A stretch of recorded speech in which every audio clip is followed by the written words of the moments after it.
just had a big day. I know you'll never be satisfied, but that's okay. That doesn't bother me at all.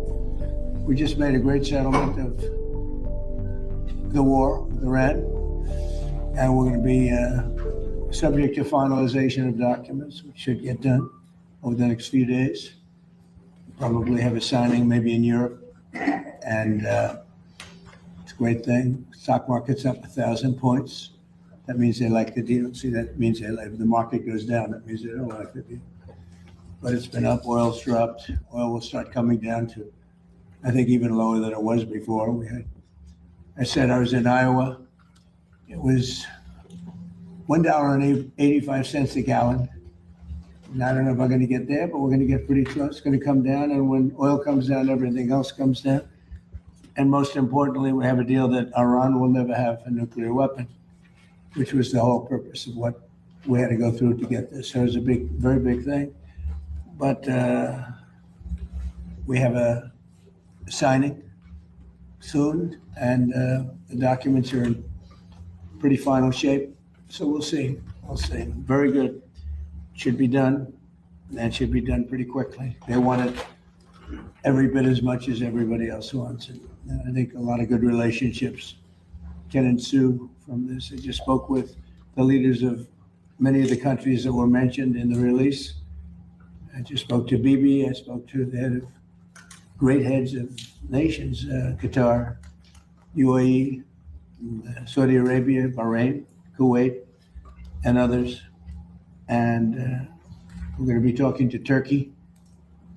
President Erdogan was great. And it's really a wonderful thing. With a lot of spirit. Pakistan was fantastic. The prime minister and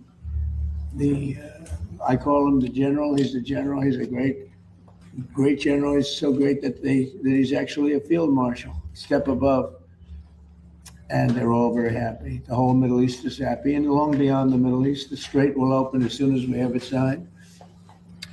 We've been taking out many ships that nobody knew. Even the fake news didn't know it. But over the last month, we've been taking out ships, big ships, quietly at night. You guys didn't know that. Pretty cool, right? As a captain. He knows about more about ships than I do, but it's pretty cool. They turned off the lights. We bombed their radar and everything, so they couldn't see what was going on.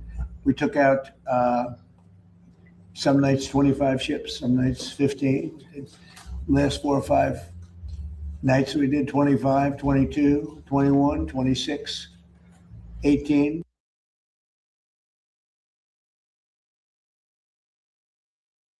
Hello, my friends. Welcome. I'll come back to President Trump, but I know that there's a lot of weather issues, and I wanted to just go to a couple weather things here and bring to you before because of a timely manner. What you need to figure out right now is where you're going if you're under a tornado warning. You also need to figure out how you're going to receive weather alerts, whether it's this live stream or it's your local weather radio or whatever it is. We have really bad damage in Streator, Illinois. This is from Storm Chaser CJ Ziegler. This is really bad damage. Almost flattened house, guys. This basically flattened a house over here in Streator, Illinois. This is live.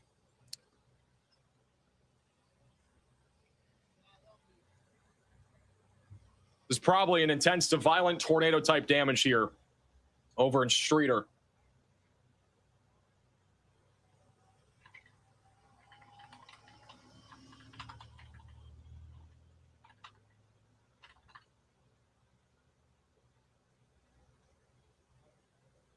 My goodness. This is the exact place that we were talking about in southeastern. It almost completely evaporated a house. The south. There was like a bathroom left. Really? There's only a bathroom left of this house. Oh my God. Look at the damage, guys. This is. I know we had several people tuning in from Streator at the time. Yeah, and hopefully none of our viewers, or really hopefully nobody, was hit. Obviously there were people hit, but I know there were some people tuning in there from the southeast side of Streator, which is where this tornado damage is. You can see the ground scouring too as this tornado ripped right through these homes.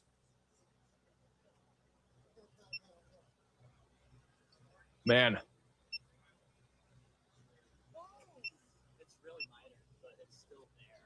Well, I've got all sorts of emergency, response units there, and we'll keep an eye on that situation as it evolves. I'm going to keep it on the bottom right side of your screen with all that tornado damage. Yeah. Latest scan on our Michigan tornado warnings. We still have an area of strong rotation right here going through Clarksville and Lake Odessa. There's still an area of rotation near Hastings. Don't see a debris signature. Actually, no, there's one. There's a tornado right now moving into Hastings. So we got a tornado in progress going right into Hastings right now. I know we have several people tuning in from Hastings. This person over here just said heavy rain, tornado moving southeast towards Hastings. So Hastings, you need to take shelter. There are people doing search and rescue here as well.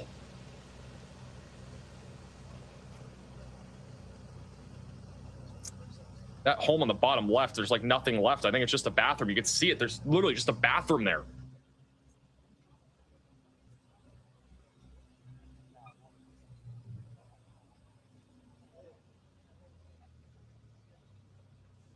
Huge shout out to Daniel with the $50 super chat. Really appreciate that.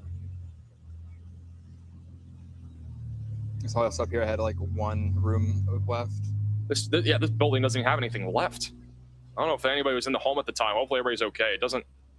I mean, that's like the only room left. I like this is what we're talking about, guys. Like these tornadoes today, they've been intense to violent. Like this is the kind of stuff that you almost would see in a movie if you know what I mean. Like there's one room left. I'm used to and I don't know if they were sheltering there, but that's at Fox 6. Singular room.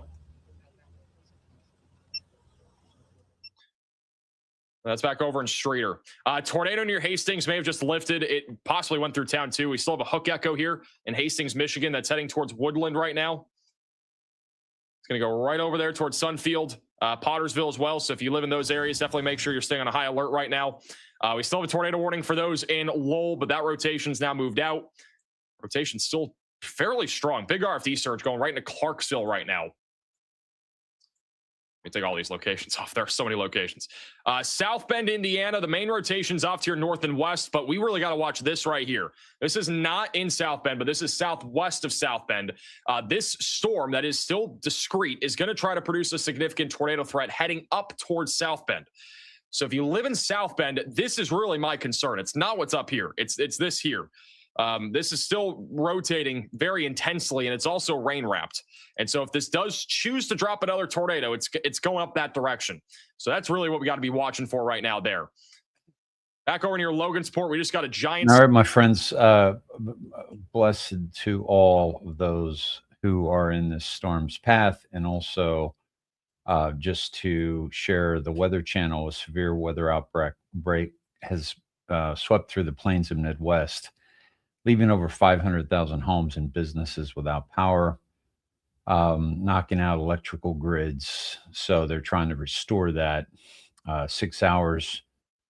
Weather engineering, Joe M. goes to the weather to engineering, obviously down in Miami, Florida. Extreme heat. We had some pretty intense heat here in California, or in Texas. Yeah, I'm still in California. El Nino weather modification.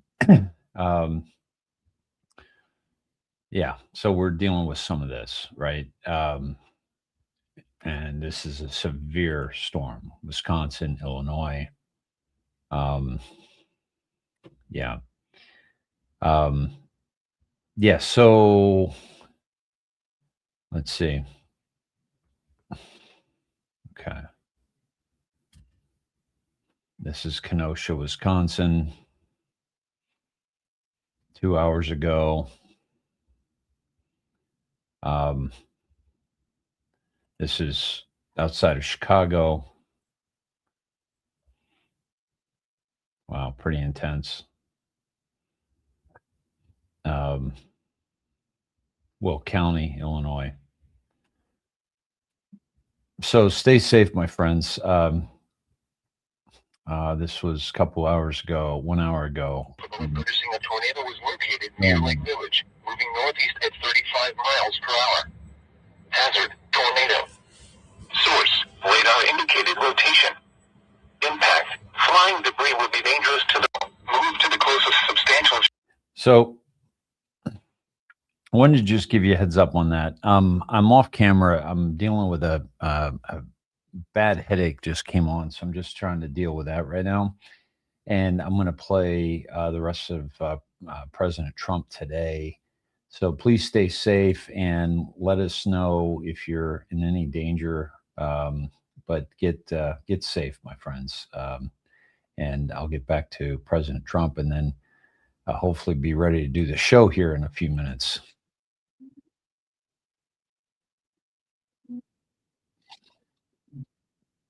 And but a lot of ships, a lot of oil is out. That's why oil, even before this, the market couldn't understand why it was so free.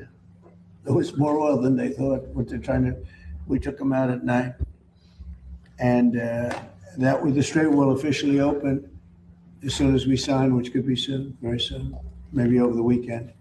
In Europe, I won't be able to be there, but JD will be there, Vice President, and some of the people. Steve Woodcock did a great job, Jared. So we'll take some questions, but right now we're here to talk about fishermen and fisher women. Okay, we have, they're great people.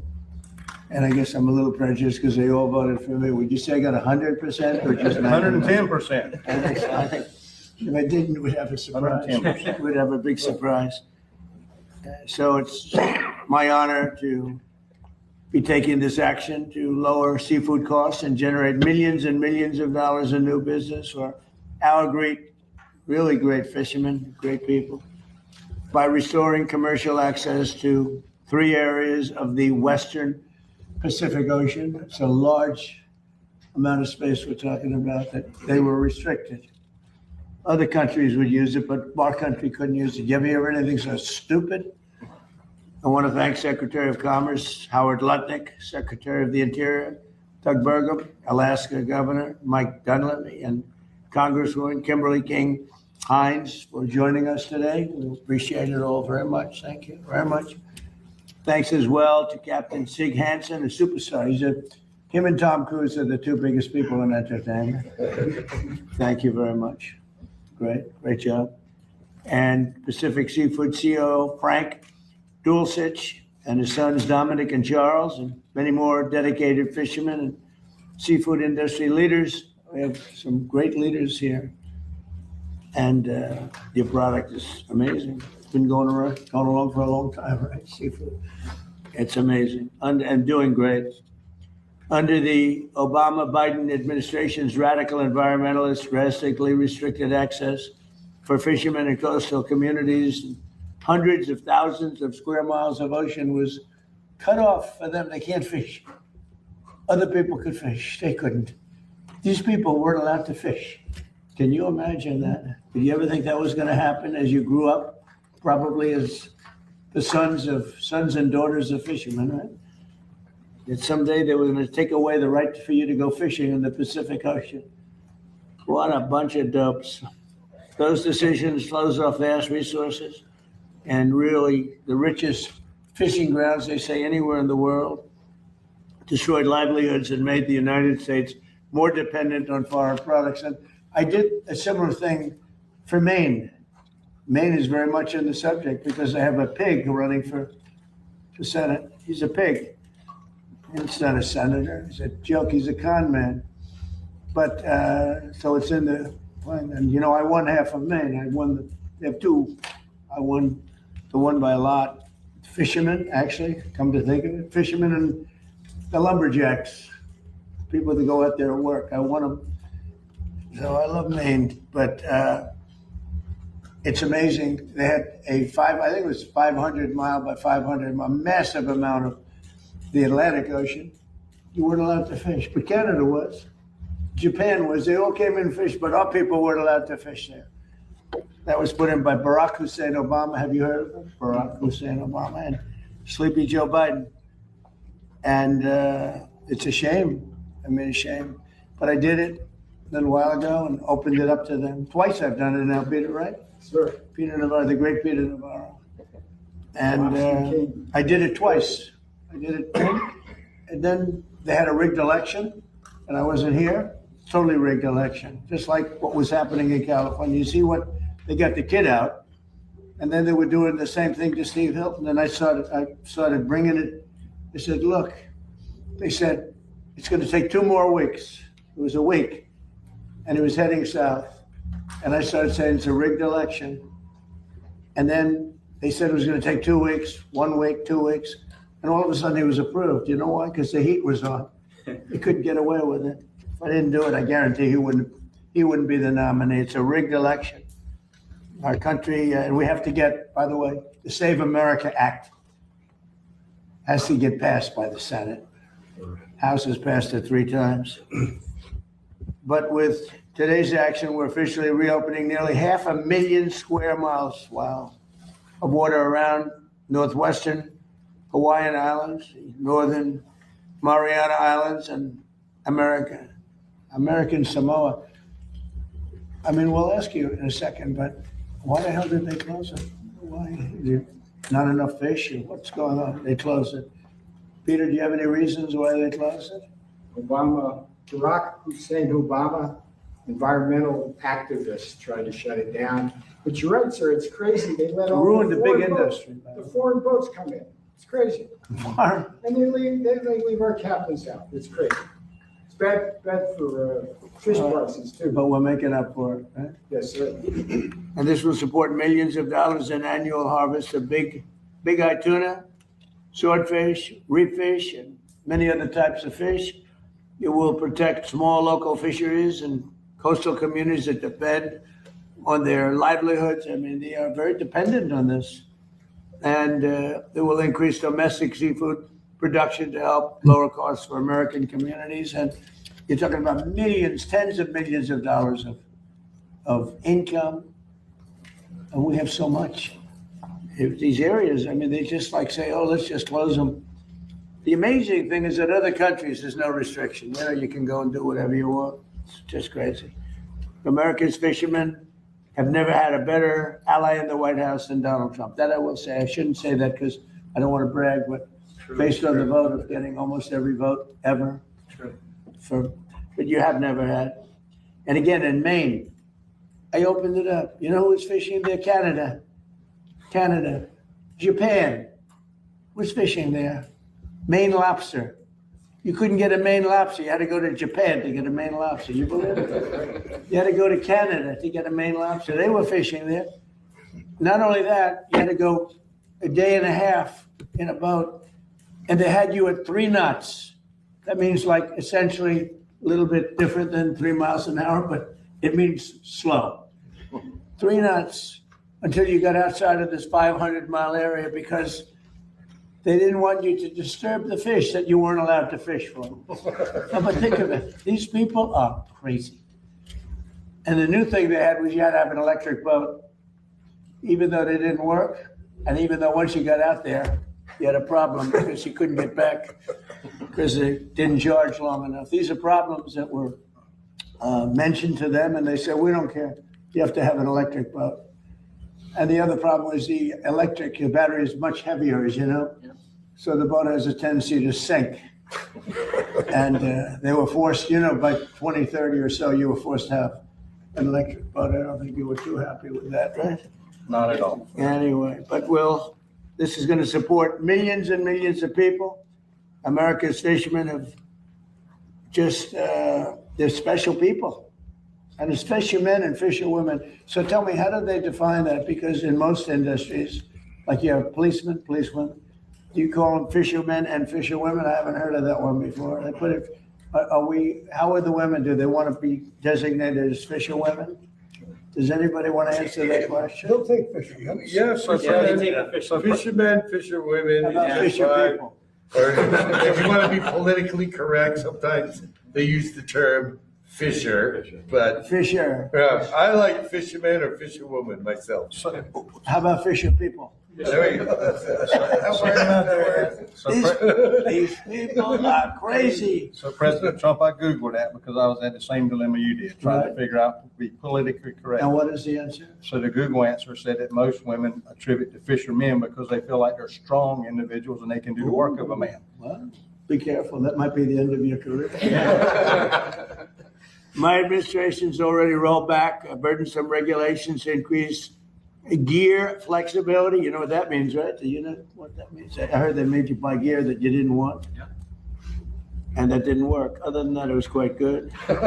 Expedite, I guarantee the guy made contributions to find whoever owns the company that made the bad gear.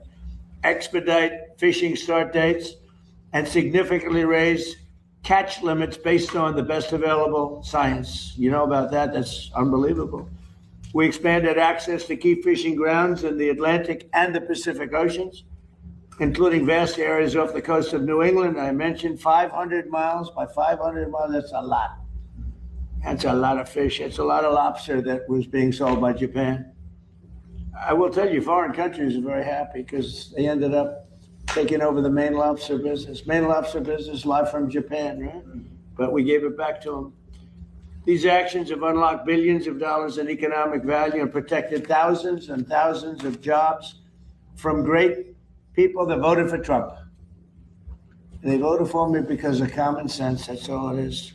Because anybody can see this stuff is crazy. This is one industry, but other industries likewise. And right now we have $18 trillion being invested in our country. And under the last administration, it was less than one. And this is 18 trillion, by the way, in less than a year. It was 4 years less than one. Right, Howard? That's correct. By restoring fishing access to these waters in the Western Pacific, we're reclaiming our maritime heritage, empowering American fishermen, and putting American consumers first with lower prices. You're going to have more fish, lower prices. So now let's hear from first Secretary Lutnick and then Secretary Berger, followed by Governor Dunleavy and Frank Duelstich and Captain Sig Hansen. And then we'll take some questions and maybe you want to hear a little bit about some other subjects. But to me, it's really important. I'm going to sign this now so that we get it done. No auto pen. I don't want an auto pen.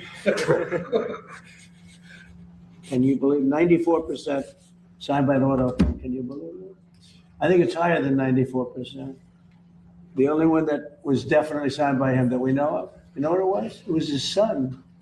It was son. His son, that was the only one. You could tell, you know why? Because his signature was horrible. She's a real beauty, that one. Okay.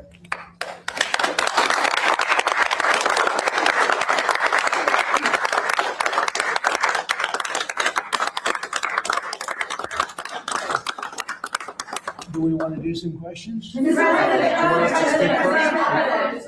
we like to speak? Yeah, go ahead.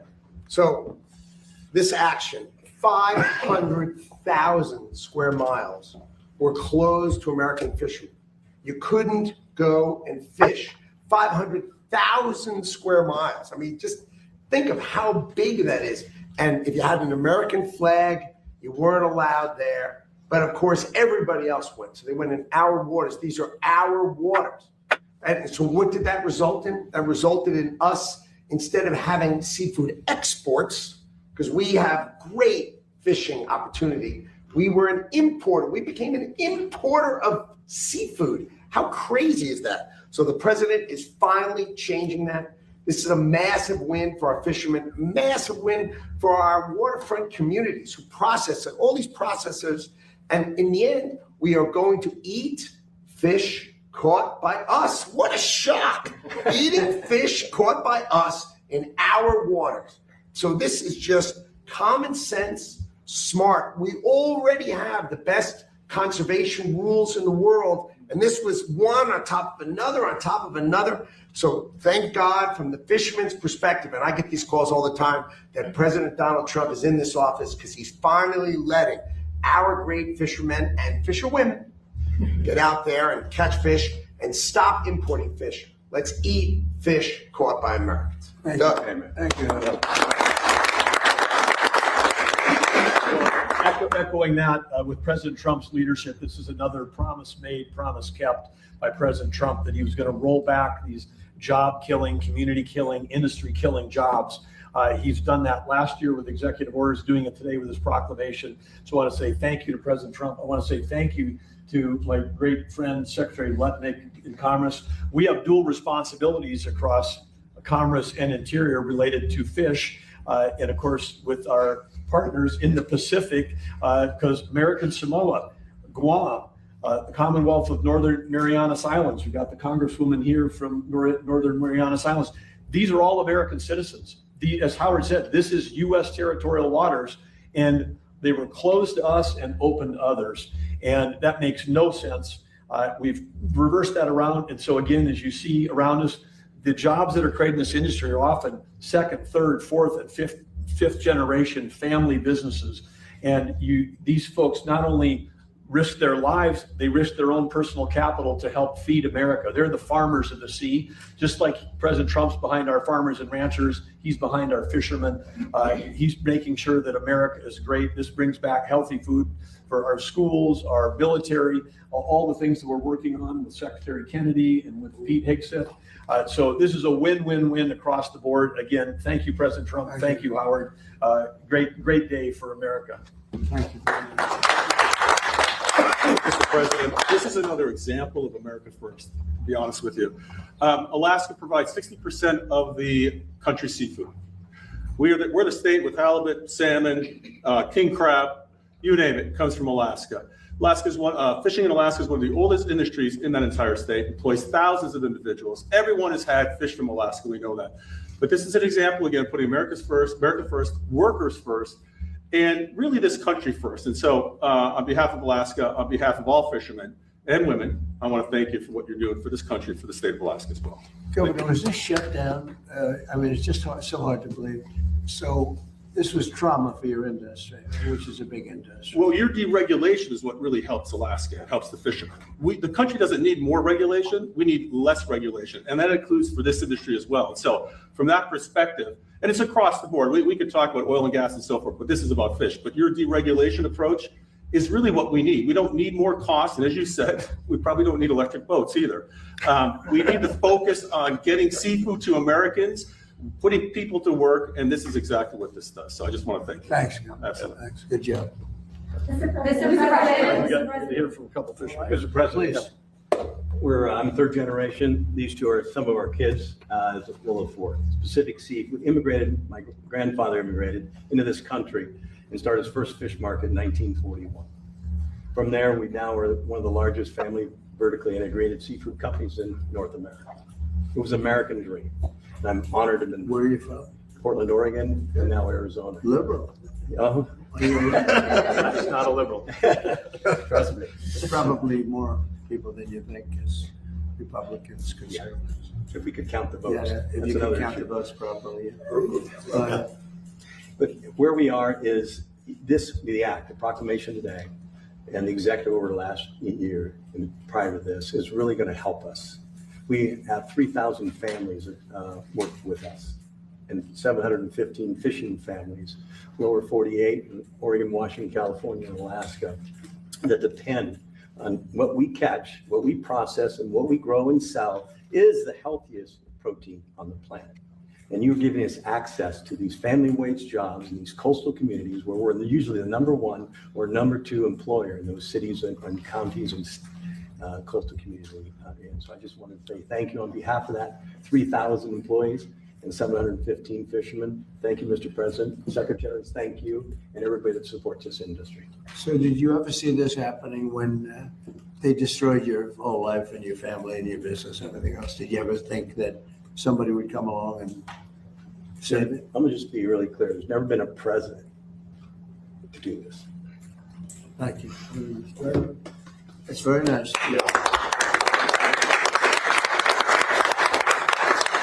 I just want to say, Mr. President, that, my father always said, always give credit where credit is due. And I'm here representing the working man, the fisherman. I am one myself, as you know. And, I spent a couple of months with you on The Apprentice, and I saw your work ethic there. And I got to tell you, I understand that I can't fathom how you can do all this and how you can get the time to do what you do and representing us and helping the fishermen the way you've done. It's mind-boggling to me because, I know you got your hands full, but putting us on that pedestal and backing up our industry the way you have, it's just phenomenal. And I gotta say, I've been fishing since I was 12 years old. I've never been fired in my life until I spent a couple of months with this man. And, and it was very humbling, to say the least. You did a great job. I tell you what, when I think about it, I was a better captain after that because I was very nice to my crew. I was very humbled when I was fired. And anyway, I just want to say, as for you, this is a crew member's cap. You can take that. And you're one of us now. Thank you. Very much. Thank you. You've done more for this nation in the fishing space. We're farmers of the sea. We produce this great healthy protein. I'm from North Carolina, but we support you 100%. You've done more for this nation in the seafood space than any president before you in my lifetime. Thank you so much. I'm Eric from Hawaii. United States fisheries are the best managed in the world, and this action is really about balancing, the interests in U.S. exclusive economic zone. You can have both ocean protection under our laws as well as sustainable fishing, and that's what this is about.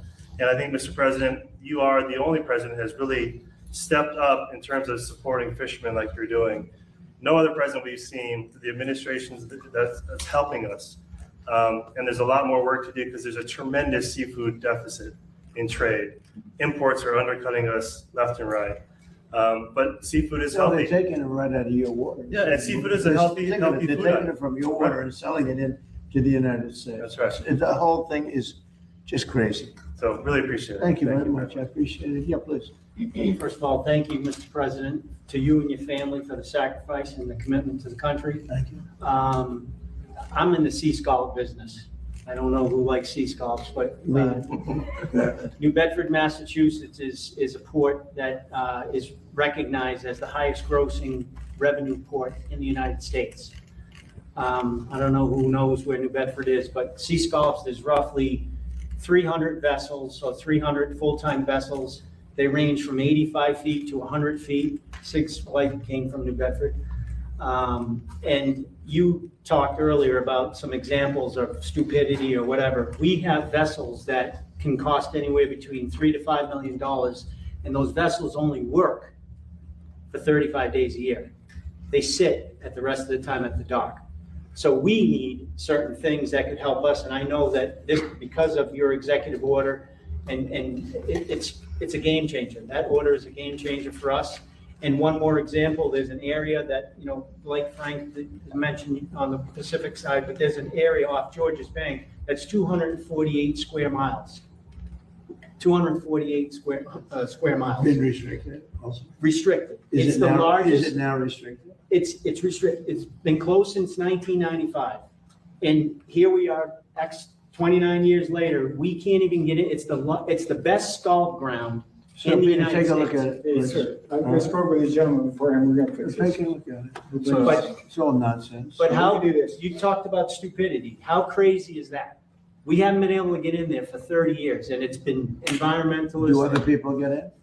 There's lobster guys in there. There's From some other countries? Yeah, they cut it, well, mostly the United States, but it's the best scallop ground that we have in the United States. How do they get in if it's restricted? Well, they can get in, we can't. They won't allow scallop fishing in there. Oh, I see. So it's prohibited from us. Crazy. But just think of a boat that we have that sits, and we're working, and I just explained it to Secretary Letnick about, we're right now pretty close to where we could easily take a permit and put another permit on it. But why should we let these boats sit at the dock for 330 days? Yeah.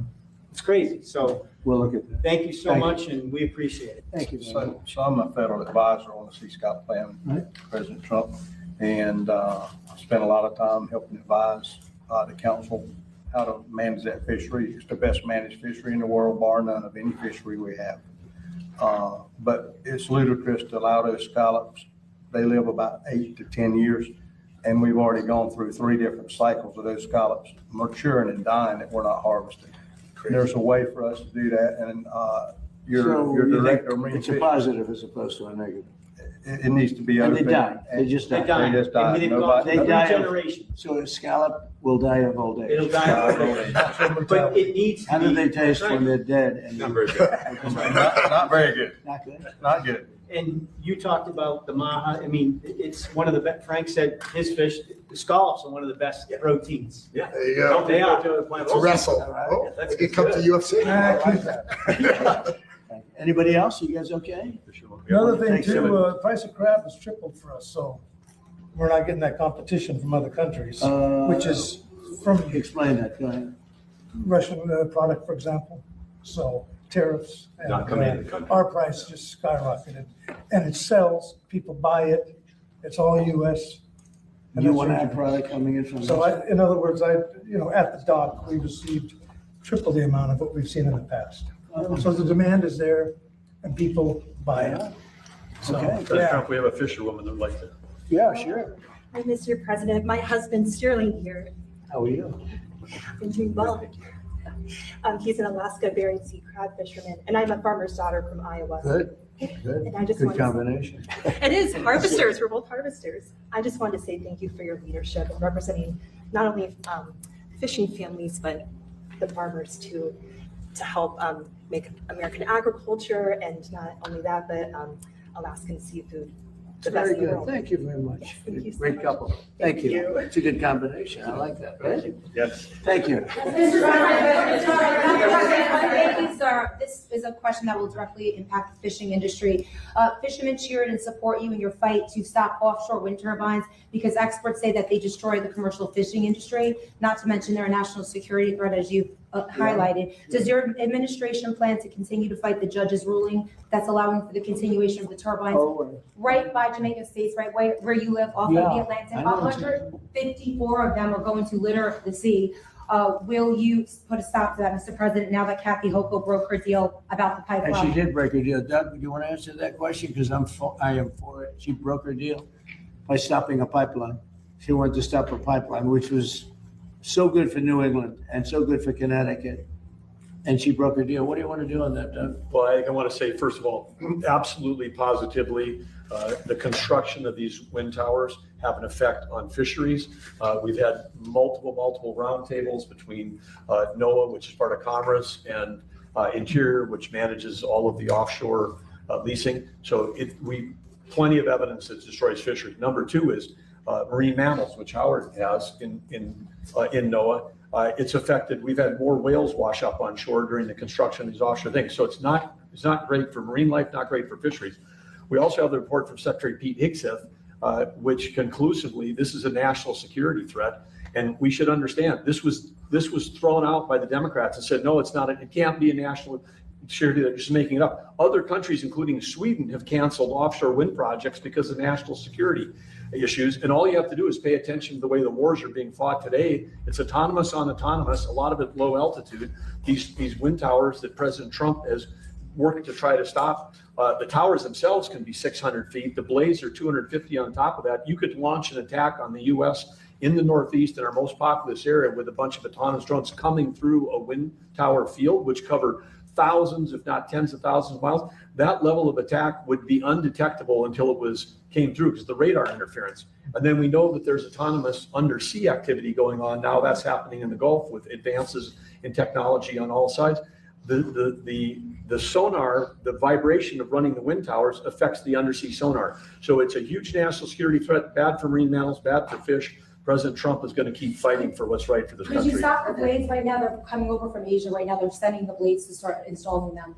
So it's sort of pending. Yeah, well, and then on top of that, it's the most expensive electricity. It's weather dependent, it's intermittent, and it's foreign sourced, as you say. Terrible. So- And they do affect fishing and it's very bad and everybody's against it. Yeah, please. Mr. President, on Iran. Go ahead. Mr. President, on Iran, how confident are you that there will be a signing this weekend? Because you have come close to sealing a deal, but at the last minute it has fallen apart. And It'll be soon. Maybe this weekend. has the Supreme Leader approved this deal, sir? I understand the answer is yes. And when this deal is signed, is the United States going to immediately lift the blockade? Yes, that's part of the deal. And just And you'll one. have oil prices dropping like a rock. And sir, have you actually secured an agreement on the discussions about the nuclear material and the nuclear negotiations? Yes, Has Iran- conceptually on that, and nobody's getting close to it because it's buried under a mountain, basically. There's B-2 bombers that do that. But has Iran committed to not pursuing a nuclear weapon, or will there be more negotiations on that down the They will line? not have a nuclear weapon. They've agreed to that. There will be no, which is the whole reason, which is a big part of the reason. Is that maybe going the to be in biggest. your agreement, sir? They will not only not have, they will not purchase, develop in any way, any shape, in any way, shape, or form a nuclear weapon. They will not have a nuclear weapon. Mr. President, just to follow up on that, you have said before that Iran and the United States were close to a deal. It has not happened yet. Why are you so convinced that this time is different? Because they've taken a pounding. They've taken a pounding like very few people could take. And they want to make the deal a lot more than I do. And we could have had it done the other way, I guess, but it would have taken longer. They got hit very hard recently, as you know. And I don't like to have to do things that way, but I felt it was necessary. It's a great deal for the United States and for the Middle East, and I think ultimately great for Iran because they'll be able to build up their country and their country.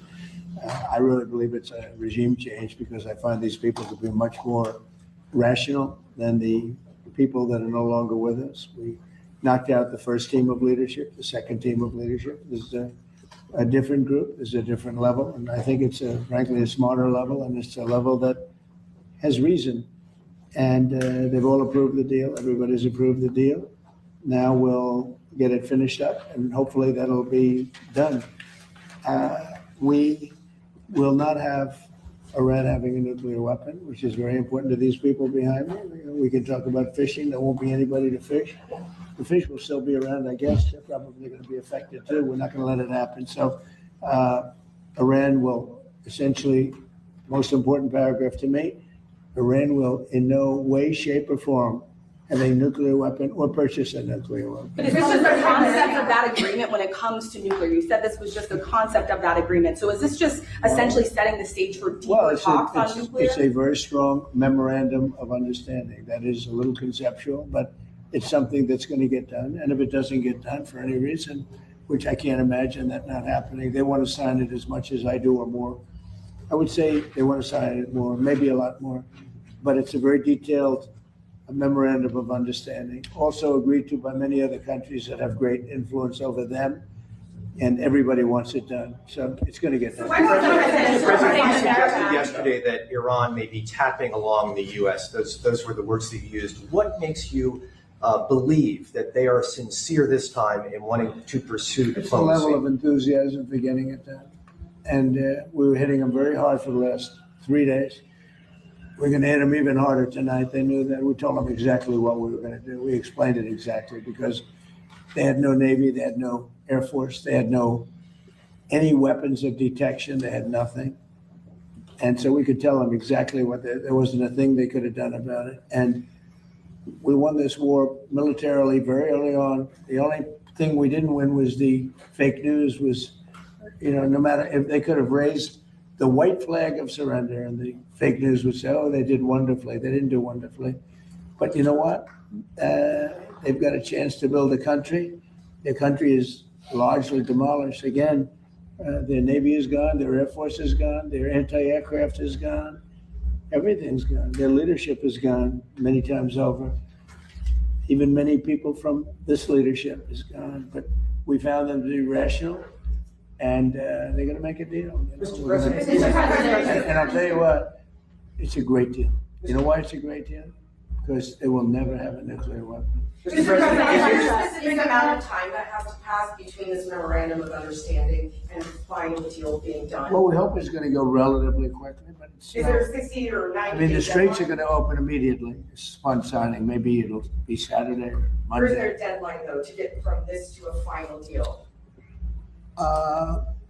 We think it's going to go pretty quickly. I don't want to say a deadline because if I say a deadline, you'll say, oh, he didn't meet the deadline. This is like, it's not going to matter much because it's going to get signed.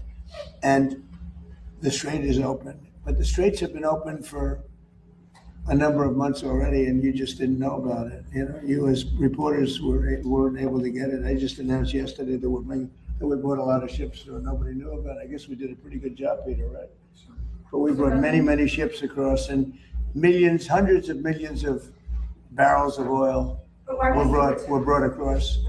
Mr. President, And there wasn't a thing that anybody could have done about that. Yeah. is the Carg Island operation off the table, and are you ruling out? Well, now it would be. If we signed this agreement, it would be. They weren't so thrilled when they heard that that's what I was done. And I just don't think, I like it great. Look at Venezuela, how well that's worked out. We paid for that war many times over.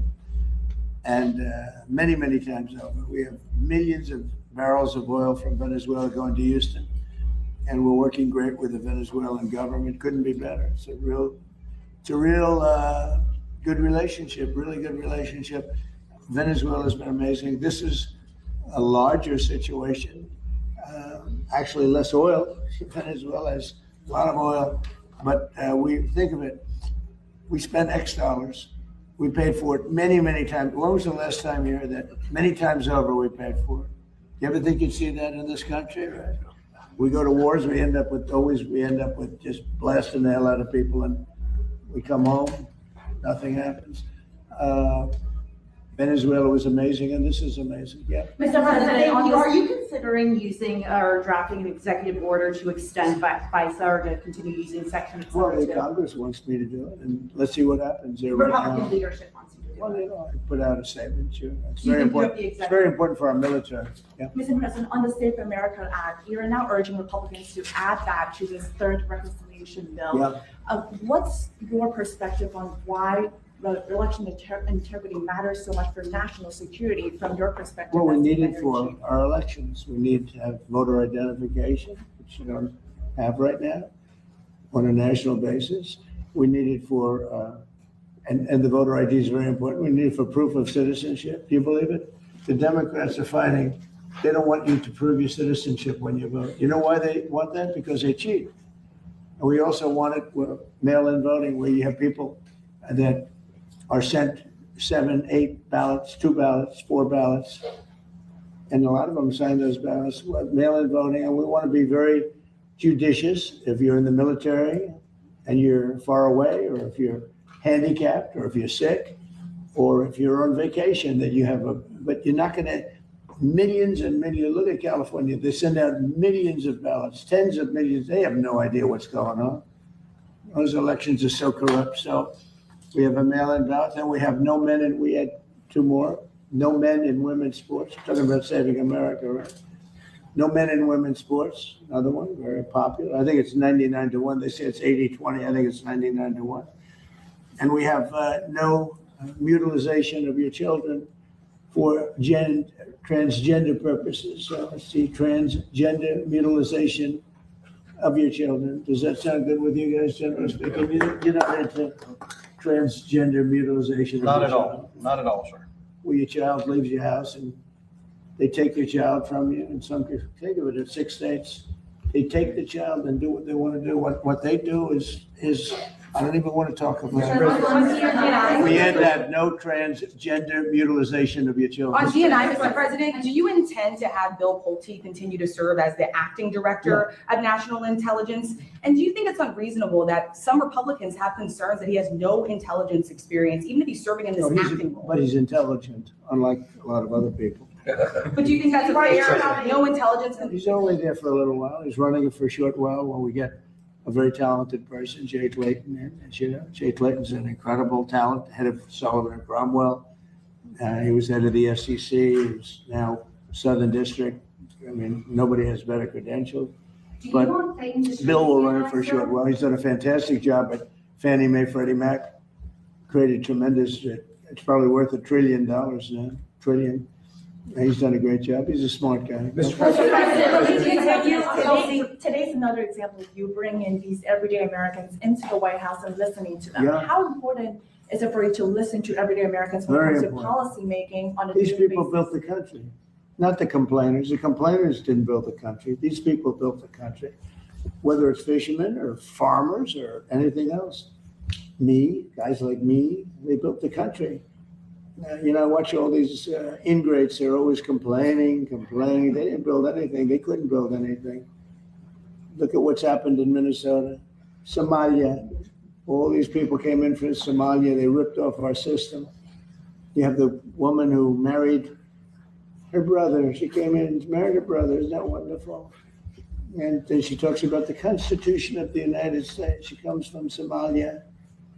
They don't have constitutions in Somalia. They don't have police. They don't have it. All they have is people that run around shooting each other. And then she comes and tells us how to run our country. I don't like it. These people don't like it. I can tell you. I think I can speak for you. Yeah. She comes in, Ilhan Omar. She comes in. She tells us how to run the United States of America. And she comes from a place without anything, probably among the worst countries in the world. And she says, the Constitution of the United States protects me. She shouldn't be protected. She honestly, she should be thrown out of the country. She's corrupt. And most of the people that came in are corrupt. And the whole voting system is corrupt in Minnesota. I won Minnesota 3 times, easily. I won almost every county, but they didn't give it to me.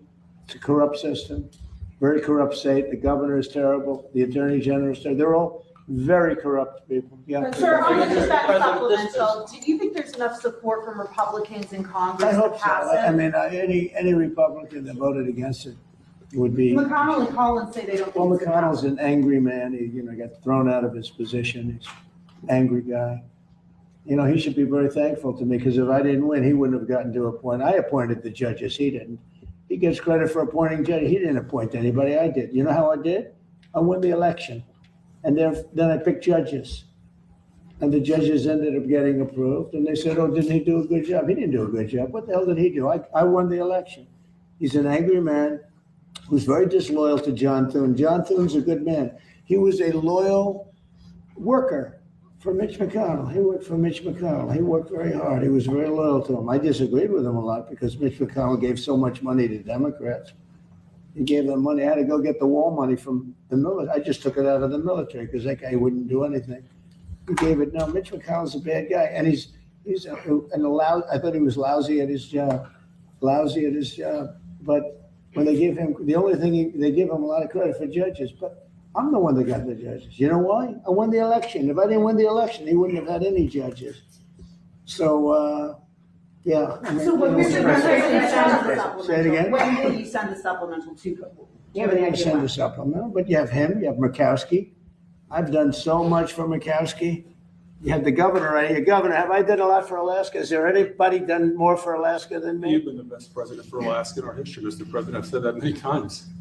And Murkowski's terrible to us, terrible to the country. Mr. President. And, I almost feel guilty. I do more, probably done more for Alaska than any other state, not because of her, because it's the right thing to do. She's just an impediment. But she's there. She probably will be a negative vote. You have a couple of other. I think Rand Paul's come a long way. Let's see what happens. I think Rand Paul likes Save America, because Rand Paul's usually a negative vote.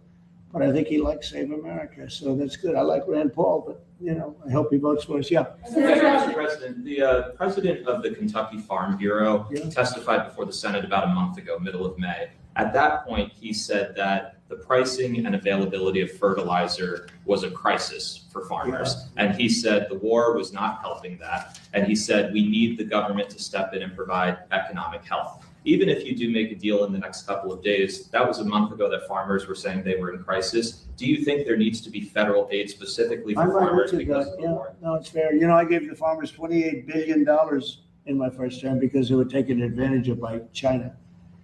And I charged China for it. I put tariffs on and China paid us hundreds of billions of dollars. And I took 28 billion out of the tariffs from China and other countries that treated our farmers very badly. I gave them 28 billion. And I'm looking at that, actually. Well, the war is the primary impediment, which is now going to come down from Ukraine. A lot of it comes out of Ukraine and other things, but other places. But no, the farmers have a problem with fertilizer, but that's all coming down now. And your fuel is going to be, I think it's going to be lower than it was 4 or 5 months ago. 4 or 5 months ago, we were doing unbelievable. But remember this, if you look at Biden, his oil prices, without saving our country, saving the world, by going out and saying to Iran, you cannot have a nuclear weapon. if I ask these people about Iran having a nuclear weapon and they're going to have to go through some pain, I mean, I don't think, I hate to really do it because it's a little dangerous. Every one of these people are going to say, you cannot let Iran have a nuclear weapon because they'd use it. You want to see turmoil? You want to see death and destruction? Let Iran have a nuclear weapon. So, but I am looking at doing a form of help because of fertilizer, but fertilizer is going to come way down as soon as this is out. And then a political question, if I can. Next week, there's a big runoff race in Georgia for U.S. Senate. Yeah. You notably endorsed a candidate for governor there. You haven't endorsed for U.S. Senate between the two Republicans. Why not? I may do that, but every time I endorse, they win. It's been a pretty amazing track record. I was 18-0 this last week. And a lot of them are insurgents. What? Do you regret endorsing Randy Feenstra in Iowa? The man running against him was all Trump. And the only one out of hundreds of races, hundreds, I'm glad she brought it up. She's got to bring it up. There's a gentleman in Georgia that I endorsed who was much less Trump than the other man that won, as you know. And had I been given the proper information, which I don't think I was, I probably would have endorsed the other person, or not endorsed at all, but I would have endorsed the other person. The other person was much more Trump, as you know, than Randy. Mr. President, here in Washington, D.C., there's a Democratic primary for mayor. One of the two leading candidates, Janice Lewis-George, is running a Zoran Mandami campaign. It's focused on socialist policies. How would you feel if she emerges victorious in next Tuesday's? Well, I wouldn't like it, and maybe we'd take back Washington, run it on the federal basis. We won't put up with it. We're not going to lose our businesses. By the way, Washington now is a safe, beautiful place. We had 22 fountains dug that are all working. Not one of them worked for years, 25 years, 40 years, 58 years. The pool didn't work from 1928 it was built. It always leaked because it was done in stone. Now it's done properly. It's not going to leak at all. But this is a beautiful place now. People are coming. Restaurants are thriving. The restaurants are all closed. Nobody wanted. Now you can't get restaurant space. You can't get into it. We have a thriving community. We got rid of the crime. We're 92% down on crime. Think of it. And we're going to be close to 100% pretty soon. You always have some whack job someplace, but we're going to be close to 100%. So Washington is thriving. Memphis is, like the people came in from Memphis, 74% reduction in crime. New Orleans, think of that, 78% reduction in crime. They had the safest Mardi Gras that they've ever had. You know why? Because we sent in people that take care of crime. Chicago should do it. New York should do it. Los Angeles should do it. We'll make them safe places. Thank you very much, everybody. Thank you, press. Thank you, press. Thank you, press. Thank you, press. Thank you, press. Thank you, press. Thank you, guys. You can head that way. Thank you, guys. Thank you, guys. Thank you, guys. Thank you. Thank you, guys. Hello, my friends. I hope you enjoyed that. I wanted to just say I turned the lights off just because my headache, and I've done a lot of the things that you all have recommended. Didn't have a Coca-Cola to take, but did a little coffee, hydrated. Yeah, so working my way through this, but the lights were a little bit too much. Welcome back, my friends. We are back in the Sned Shed, and I'm so glad that you are here with me. Let me turn this so we have the full. There we go. So I hope you're all are staying safe from the storms. And as they hit through, and I want to just show a few more things of this. This is Ryan Hall. Let me just share this with you just for a little bit, just to kind of see what's going on. And then I want to get into what President Trump just did there. This was pretty huge. Here we go. As the storm comes up towards official call from the National Weather Service. So we're going to hear the sirens in Indianapolis. There's 102,000 people in this warning right now. Somebody out here asks if we are cooked. Yes, if you don't get to shelter, you are specifically cooked right there, specifically you. So you got to get to shelter as quickly as possible. The tornado is right down the street from you. We've got potentially 4 minutes on the clock here and 6 points and 8 minutes in West Newton. Let's go. Go. Get to shelter as quickly as you can. I've got traffic cameras. I doubt we'll see anything. Oh, no. Everything was working until now.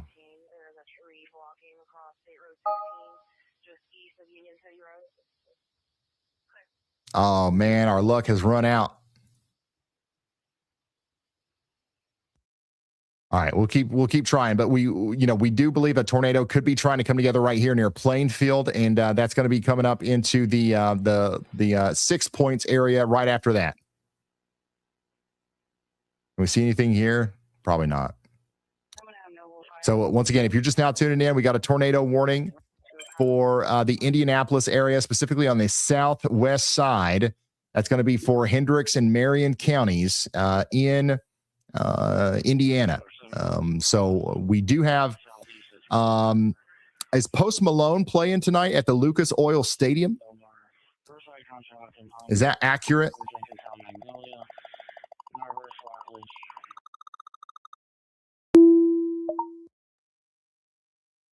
Is there anything going on in Indianapolis tonight? Yeah, Post Malone's out there, so that's that adds some problems to what's going on out here, because that's probably a big event, and now we've got a tornado working in. That event started at 8 p.m. It's currently 9:39. So once again, I don't know when that lets out or anything, but that's going to be a nightmare for logistics if we have to take shelter at a Post Malone concert.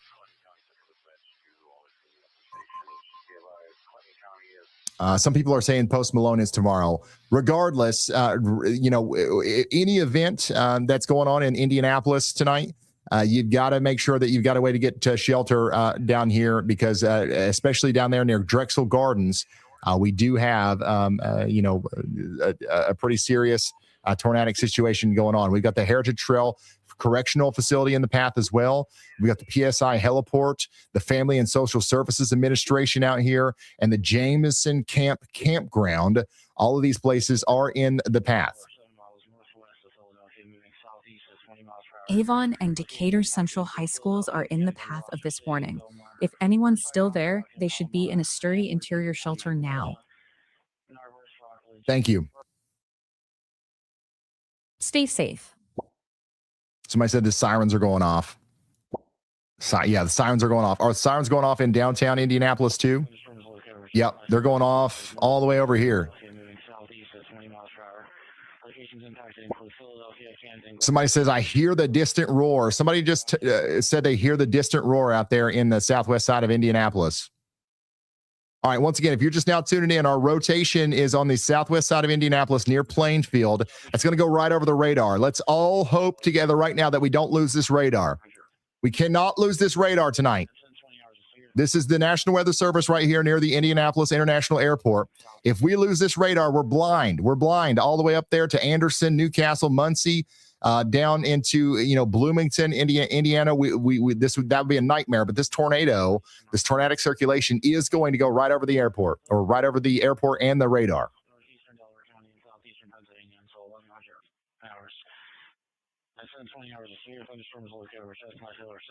This is unfortunate that we're getting close to having to deal with that. This is what it looks like out there in Plainfield. I don't have a great view. We're definitely not going to be able to see a tornado from this camera, but I just wanted to give you a visual there. Let's go check in on some of these other warnings, though.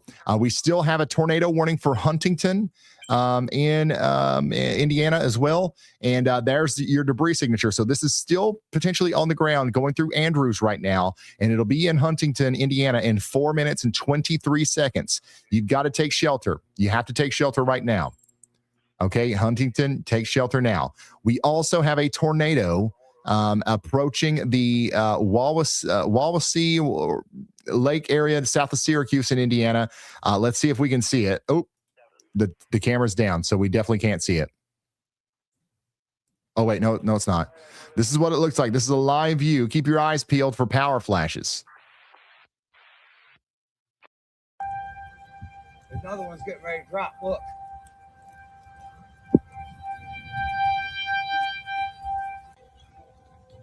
Oh yeah. This is Streeter Illinois. Illinois. It is June 11th at 5:58.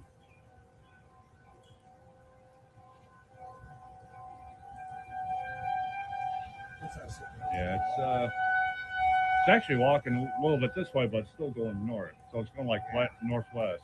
That's what I miss here. Oh yeah. Well, that is cool. Wow, that's wild. Look at that. I'm gonna That's trippy. try to get in front of this trailer here and get a better view. Because oh my God, that is freaking cool. It looks like it was coming towards us, but you know, tornadoes, they walk. Breaking up now. Yeah, it's breaking up now. And we'll watch that too. No. Another one's getting ready to drop. Look.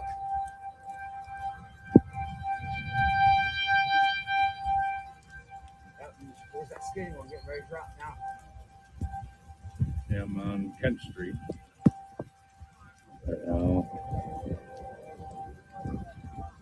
Looks like the we're getting a little bit.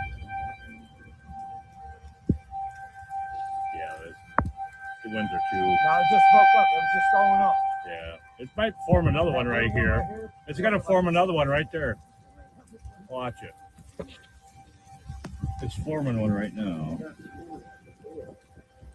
How cool is that? No, that other one's getting ready to drop. I'm not going to show you on the phone.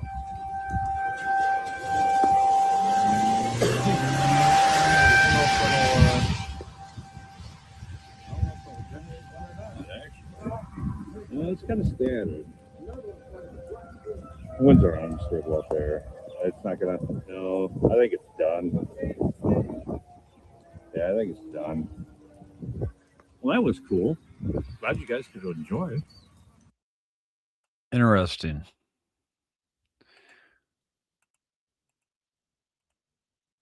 How we doing? Where's everybody watching from? Hold on. I gotta get back to live with Ryan Hall. So oh, look at this. All right. What's the main possibly a tornado near Danville? We did just now get a new tornado warning for Centerville. This is what I was just talking about. I don't like the way that the storm looks. Neither does the National Weather Service. We've got Three Rivers, Michigan under a tornado warning now. Sturgis, Constantine, Centerville, and Leonidas. These are all places under a tornado warning currently in Michigan. So take shelter now. You got 20 minutes on the clock for Three Rivers, potentially 28 minutes in Sturgis. If you know anybody out here, please call them and let them know. Also, it is getting late. People in the chat are asking me if they can go to sleep. If you are currently under a tornado warning, I would not recommend going to sleep. That would be the last thing I would recommend. Okay, if you are currently under a tornado warning, I would not recommend going to sleep. But we've got people way out here in Ohio that have to work tomorrow. We've got people in Kentucky. We've got people that are out in front of this line that are asking that, you know, they're wondering if they need to stay up all night and worry for their life. The answer is no. Okay, go to sleep and get some rest. And, you know, just make sure you have a way of getting alerts. Okay. And one way that you can do that is doing y'all call. If you want to, you know, scan the QR code and download and sign up for this service, it's completely optional. You do not have to do it, but it is one of the many tools that you can have in your toolbox. I will literally call you if there's a tornado warning for your area. In the middle of the night, 3 a.m., the phone will ring and ring and ring and ring until you pick up and until you're conscious and until you're going to safety. I'll call you. I'll tell you what's going on. I'll tell you what to do. And then you'll be good to go. So you can sleep and you can get woken up. So that's y'all call. Don't be scared. Be prepared. It's like less than $2 a month.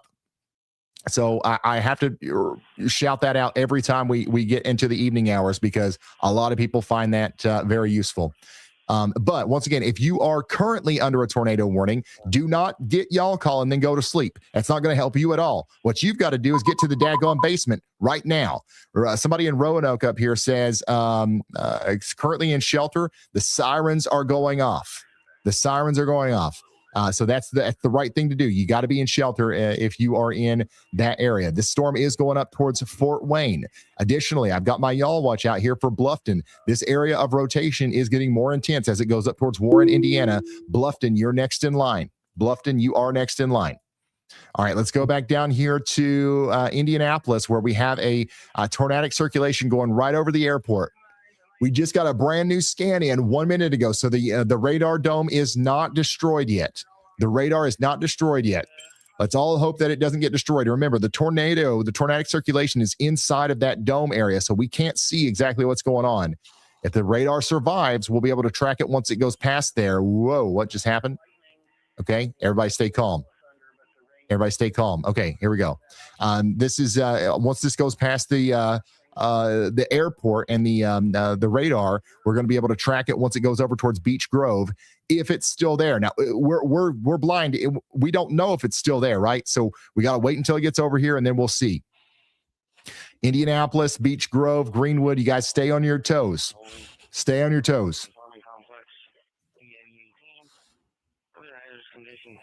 The majority of the south side of Wabash is without power right now. Hit by the tornado. Wabash. Sorry. You guys know what I'm talking about. Go ahead, Elijah. Hey, Ryan. So we actually have a tornado on the ground near Elkhart, Indiana, just about to cross into Michigan. Okay. Thank you. Elkhart, Indiana. There's a tornado down right here near Bristol and Nibbyville. That's coming up towards Montville and White Pigeon. Let's y'all watch it. Oops. Let's go ahead and put a polygon on that. By the way, if you guys have weather-wise, you can see the y'all watches if you've got y'all mode.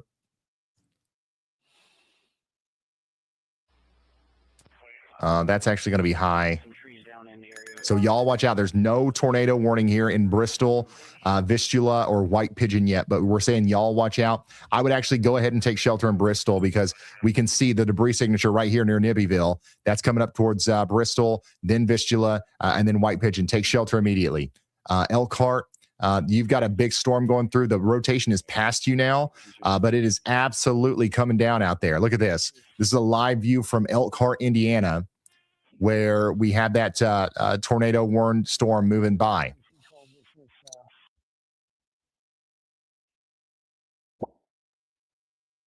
Somebody says, Ryan, we need your smooth southern drawl to stay safe and calm. It's getting dangerous.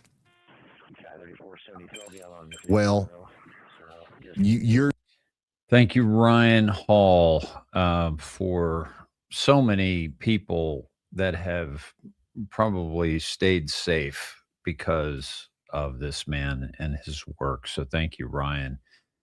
Friends, I want to get into a few things with you here, and one of the things I want to take you to is I just kind of want to remind you that we are living through somewhat of a show.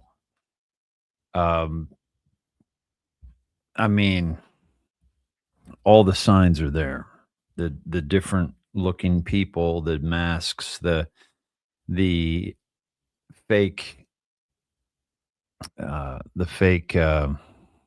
people, the Hollywood, the satanic cabal. We know that all these people have not only sold their soul to be where they're at right now, but they've also capitulated to this great awakening, the Q team. We're seeing it, every day. Some of the people watching the Knicks Spurs will not be around to watch the Knicks Spurs the next time they play.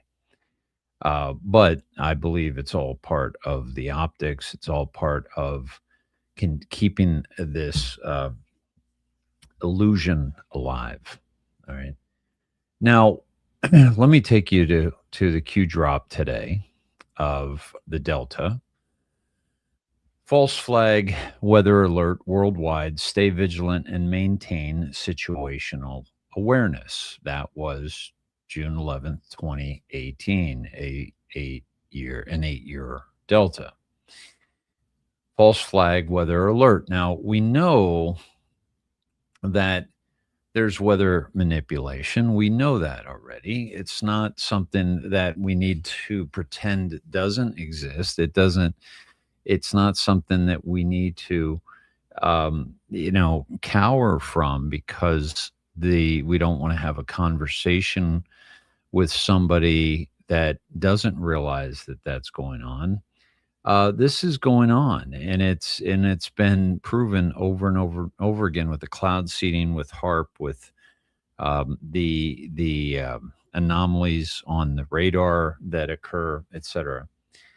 So, major weather alert today, and Q is flat out saying it's false flag weather alert worldwide. Stay vigilant and maintain situational awareness. Now, even though we're in a movie, and we are being directed, people are still in danger. Without question, people are still in danger, right? So we've got to maintain situational awareness. Okay. Also, a lot having to do with Kim Jong-un. Okay, on today's Delta, North Korea, and his visit to Singapore, right? And you were watching a scripted movie. We are reminded. Gardens by the Bay, see previous pick, timestamp coincidence. Everything shown has meaning. They're meeting. Kim was meeting with Singapore and American officials that Trump had already met with. Okay. This is the awakening, if you will. This was the freeing of the North Korea from the CIA. Does Kim look nervous? Now, the significance of this, and I'm going to get to that a little bit deeper here in a moment. My apologies tonight. I definitely have a massive headache that has not yet gone away. And I think, by the way, I think it's dehydration. I didn't drink enough water today. And I do want to let you know, folks, that if you're doing the PEMF device, make sure that you're drinking plenty of water, because it's moving blood, it's activating cellular voltage, it's increasing cellular voltage, and so there's more activity in your body that requires the water. Think of it like, you've got to cool the supercomputers with water. You've got to do that with your body. Maybe not the best analogy, but you know what I'm saying. So all right, before I'm going to come back to the dives. This is really, by the way, this is really key, very important, that you're probably not going to get anywhere else, very few other places. There are some great anons out there doing some great work on this stuff, but I don't know if anybody's going to quite have the interpretation that I'm about to give you, but I do welcome others, obviously, for their takes on some of these things that are happening. I'm going to take you to a Pierce Morgan. I'm going to take you to a portion, if you will, of the indoctrination. Okay. The indoctrination is very real. The indoctrination is very, how shall I say,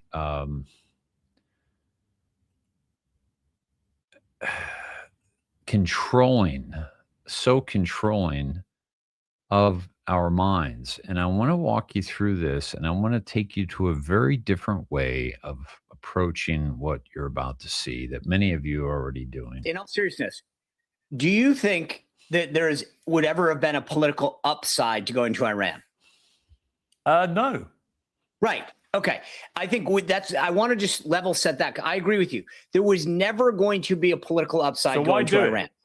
Okay, but that's the point, is that when you're president, that you have to do things that are in the best interest of the country. Iran presented America as a threat. They were developing a nuclear weapon. They threat to America. They've killed a service member on average every 3 days. You said a threat to America. Did Iran pose a threat to America? Hang on, Sean, hang on. Did Iran pose, before this war began, any direct threat to America? Absolutely. They killed an average of one service member every 3 days for the last 3 years, either directly or through an Iranian proxy. So if you don't think that that's a threat, I don't know what is. But when you start killing our service members, on average, one every 3 days, that is something to be aware of. Harry is smirking because obviously he's never served this country. But I'm just telling you, that is a direct threat. Not smirking. And the president knew that there was not an upside. That's something that we can all agree on. He did it because it was the right thing to do. I don't think he did. I think he did it. I think he did it because Sean, I think he did it because Benjamin Netanyahu persuaded him that if he did it, they would get regime change. Okay. And it would be like Venezuela. Now look at the bobbing heads. Now let's face facts. The greatest thing that Piers Morgan has ever done was Celebrity Apprentice, and that was because President Trump brought him on and gave him a platform to do this. The man is a CIA, Mossad, MI6 asset without fucking question. Now, for a Mossad asset to say Bibi Netanyahu asked Trump to do this, well, nobody in Israel is denying that Israel wanted the United States to attack Iran.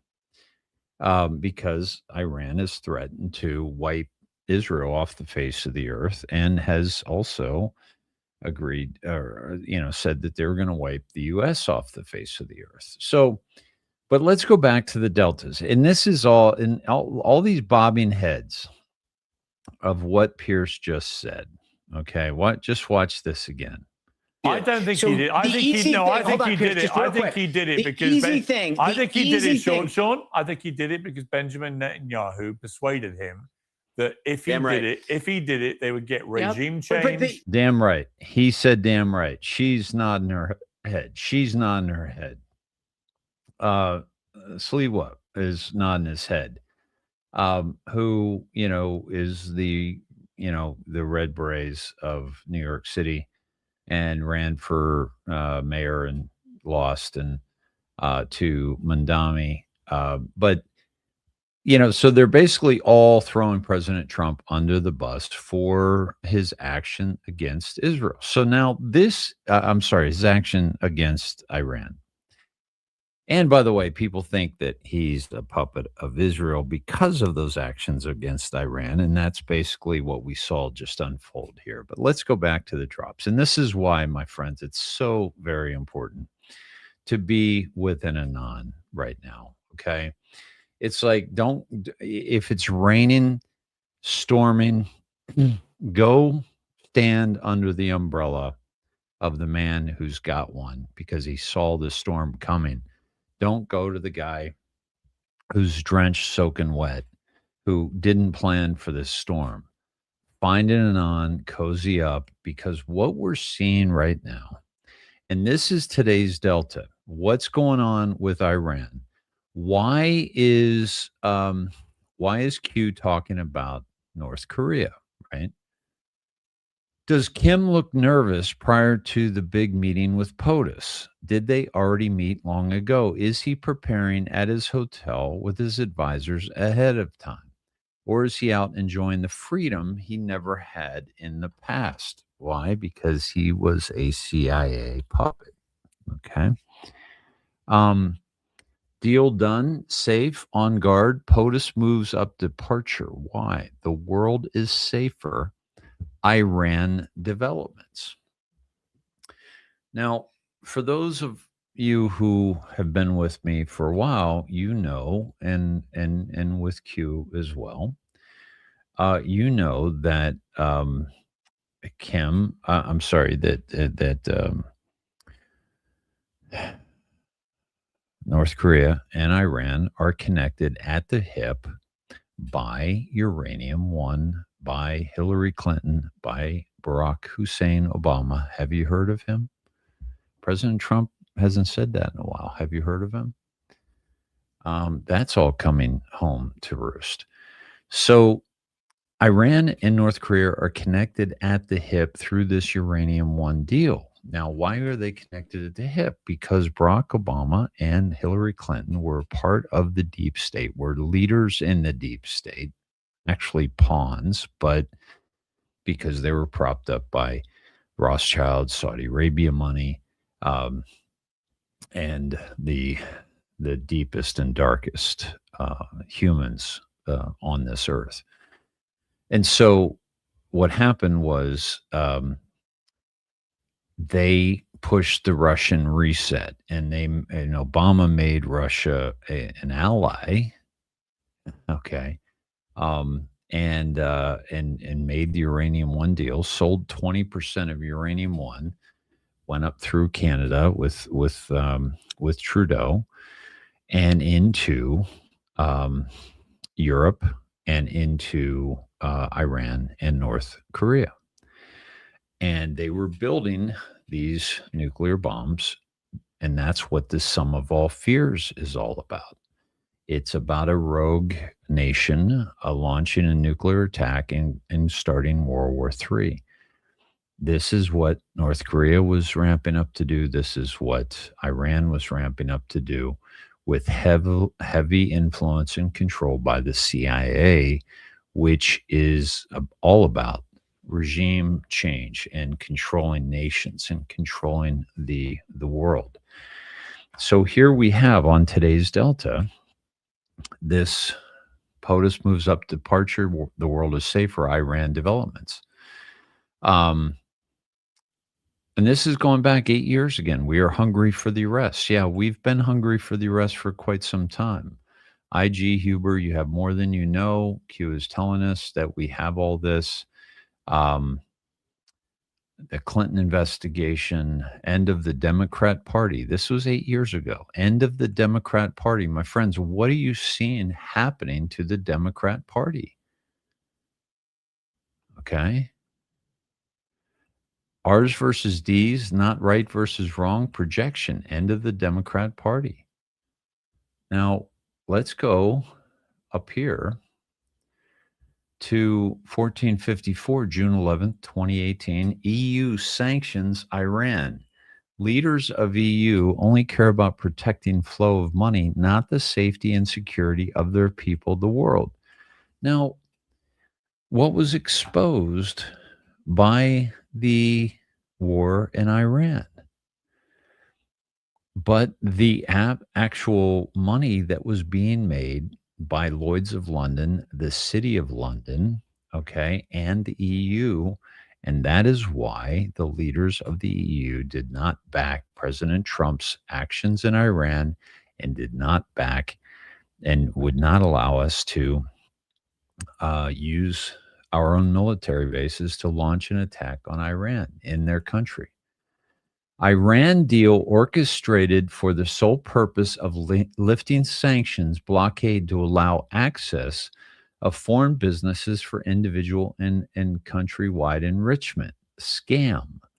Nothing to do with nukes. Cover. Hussein pallets of cash. Hussein's secret authorization to convert US dollar. More coming. No MSM coverage. Got popcorn. Got popcorn. Okay. Now, let me take you to President Trump and his post today.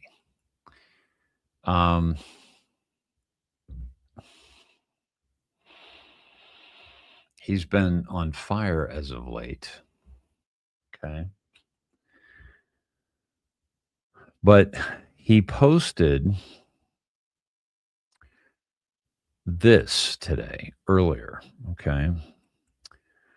These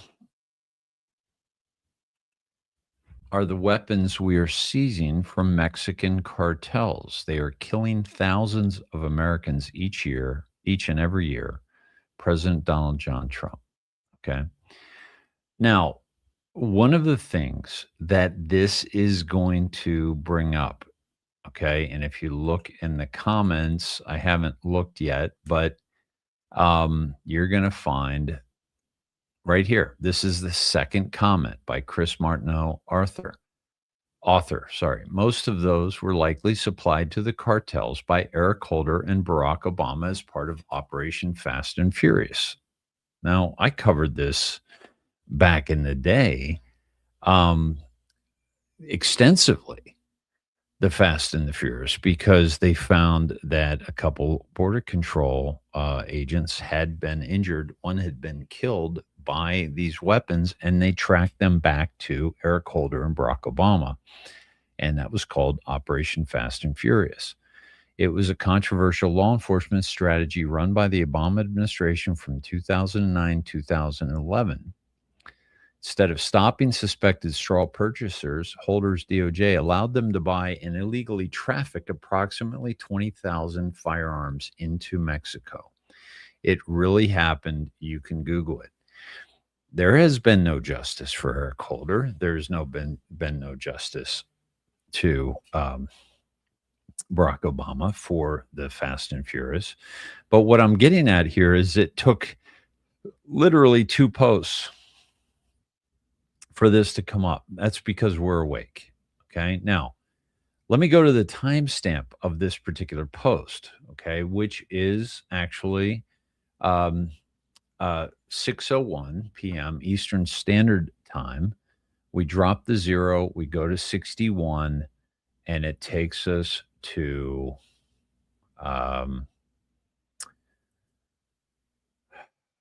okay, I got to pull that up again, or did I have it on? Yeah, I had it over here. Okay, let me do this. Okay, there we go. And it takes us here. Okay, 61. Please refer back and collect my crumbs. As discussed, we've anticipated the Twitter and other social media blackouts, rogue agents, programmers, per sealed federal orders we quickly tracked and reinstated. Expect outages periodically infiltrated. If this doesn't signal what I've been saying, I don't know what will. Now we're hearing about outages, power outages, internet outages, so forth, right? Think Mirror, 16. Get the popcorn. Friday and Saturday will deliver on the mega promise. POTUS knows he must clean house government in order to free up and demonstrate who has authority in order to pass important legislation. This was always the priority. Remember, AG Sessions cannot look like an impartial player that is out to get all former Obama team members, as we need him for other important work. All will come into focus, and for anyone to think POTUS is not in control is kidding themselves. Also, he's 100% insulated with zero risk of impeachment. Fact. Now, the reason why this is so significant is because of what happened today and what we were just at with these particular deltas. Got popcorn. Okay, this was today's delta. Iran, the EU. Okay, London. Okay, treason. White House, CIA, FBI, DOJ. Find the markers, street surrounding updates about this London pick. Okay. So this is again the deltas, right? And the EU and the connection to Iran and the connection to North Korea. Okay. Now let me drop the comments here just so we can have a little more space to work with here. So so the significance, my friends, and of course, this post was not related at all necessarily, but it was related to Barack Hussein Obama. Have you heard of him? President Trump knew damn well, the Q operation knew damn well that for them to post this, that it was going to lead Anons directly back to Obama and Eric Holder, and thus who supported them, and the Muslim Brotherhood, which takes us to Iran and the CIA, Brennan, North Korea. Okay. This is all connected, my friends. Now, here's the very interesting thing of what I took you to today was watch the water. Okay. What happened today? He signed an executive order to open up our own waterways to our own fishermen. This woman was from Iowa. She was a farmer's daughter. She married a fisherman. Watch the water, my friends. When you watch the water, then you come to North Korea, which Q shared with us very significantly. Okay. And it takes us to this picture of Bill Clinton with Kim Jong-il and some CIA, John Podesta, we believe CIA, John Podesta, his daughter, okay? But this is watch the water, the very crazy rocky water there. But look at the flowers they're on, okay? Look at the flowers that they're on, and look at the dress this woman is wearing. Okay. I personally, in a movie that is scripted, as a former director, writer, producer of independent feature films, I will tell you that each scene we're going to try to make these kind of connections. We're going to try to make the anchor in certain things that connect various scenes together and carry forth a theme and a general vibe that we're trying to create with our particular movie, with our particular script. Okay. Now, let me get into the following. What happened today? President Trump, and by the way, just from on the surface standpoint, President Trump opening up our fishing waters to American fishermen, what a concept. Wow. Is that not like the most common sense thing that you can even imagine? Is that these men and women have not been allowed to fish in our own water of this country? That just goes to show you how our people here have been treated. Our very people, and how they've been treated. It is absolutely tragic. Now, many of you, and I was one, by the way, I think Pulte is, certainly I felt like he was the temporary head of the DNI, and that he was brought in as one of Trump's besties, so that everyone was going to have a problem with Bill Pulte, which the mainstream media immediately did. I showed you that press conference, and I showed you how they were bashing Pulte right away. Why is he? They're still talking about it. They said it today. Why is he qualified? And And President Trump said because he's really smart. He's really a smart guy, right? But they knew that he was there, very tight with Trump, so they're gonna put him down, and that frees up Trump to bring in someone that he really wants, that's really set for this role. Enter Jay Clayton, the current U.S. Attorney for the Southern District of New York, to be the next Director of National Intelligence. Okay. His current role, my friends, is the U.S. Attorney for the SDNY, the Southern District of New York, my friends. And I'm sorry, but anyone want to guess how many times the SDNY was mentioned in the Q drops? Huh? Well, let me show you how many times. Here we go. Share this tab instead.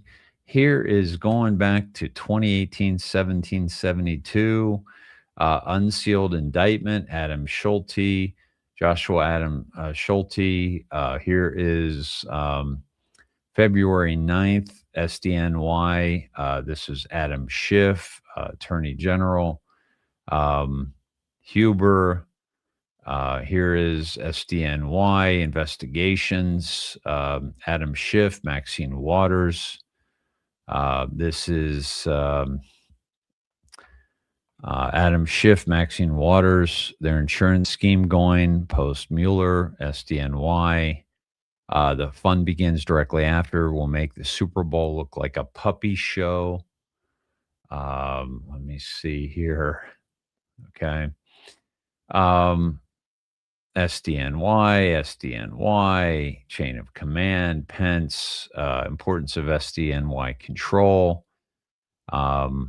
This is big because SDNY, importance of SDNY control, jurisdiction, Wiener evidence collection. Remember the laptop, right? That had the Clinton, the insurance file, and that Clinton having to do with Hillary Clinton. Clinton Foundation, Epstein evidence collection was SDNY. That's where he was in a jail. Ukraine evidence. Focus on above for now. Watch New York City. Okay. The guard refusing to step down. POTUS refusal to formally nominate. Appointed to post by SDNY judges. Unusual removal of acting. Removal of acting. Now, who's acting? The acting DNI is Pulte. He'll be removed. The stakes are high. They will fight. Super Bowl puppy show. Taking us again to that quote. You didn't think we highlighted Epstein for no reason, did you? Those who were once protected are no longer. Timing is everything. Hunters become prey. Hunters become prey. Look what's happening with Hunter Biden right now, coming out on X with social media, and which to me is completely scripted. By the way, okay, looking at this, there are still people out there that think that President Trump has been trying to keep the Epstein files from public view. Epstein was arrested under his DOJ. Maxwell was arrested under his DOJ. If he didn't want that to be exposed, why would he have arrested them? The other thing is, why would Q be talking about Epstein? And by the way, let me pull that up for us. Let's find out the first mention of Epstein in the Q drops, shall we? And let's go to November 11th, 2017. Drop 133. Hard to swallow, important to progress. Who are the puppet masters? House of Saud, 6 plus plus plus. That's the first time we've seen plus plus plus. Not the first time. 4 trillion. Rothschilds plus plus 2 trillion. Soros 6 plus plus 1 trillion. Focus on the above 3. Public wealth disclosures are false. They're basically Q is telling us that they have much more money than anybody imagines. Many governments of the world feed the eye. Think slush funds, feeder, think war feeder, think environmental pacts feeder. Triangle has 3 sides. Eye of providence. Follow the bloodlines. What is the keystone? Does Satan exist? Does the thought of Satan exist? Who worships Satan's? What is it called? Epstein Island. What is a temple? What occurs in a temple? Worship. Why is a temple on top of a mountain? How many levels might exist below? What is the significance of the colors, design, and symbol above the dome? Why is this relevant? Who are the puppet masters? Have the puppet masters traveled to this island? When? How often? Why? Vladimir Putin, the New World Order, worships Satan. 2017, my friends, November 11th, was the first mention that Q made of Epstein Island and told us right then and there exactly what was going on. Trump never went to the island, and yet people still think he's trying to bury this. Meanwhile, Q was talking about Epstein when nobody knew who the fuck this guy was. And Q brought in President Trump. As a matter of fact, if you look at 133, okay, it's signed by Q, right? But let's do this.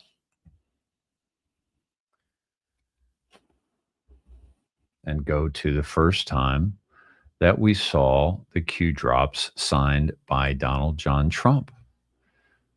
We serve at the pleasure of the president, DJT. This isn't saying we serve at the pleasure of the president, DJT. This is signed at DJT. November 2nd, 2017, drop 42. Okay. Now, I want to take you to 34 because Q Clearance Patriot, okay?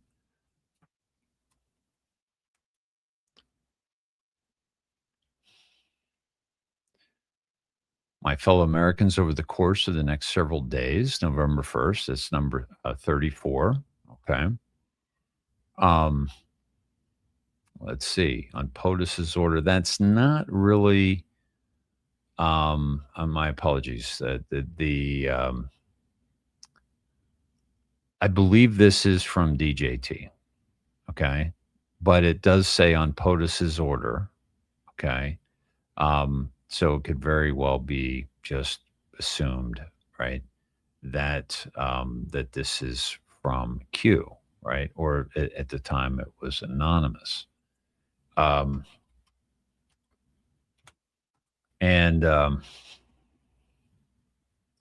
I think it was 41020.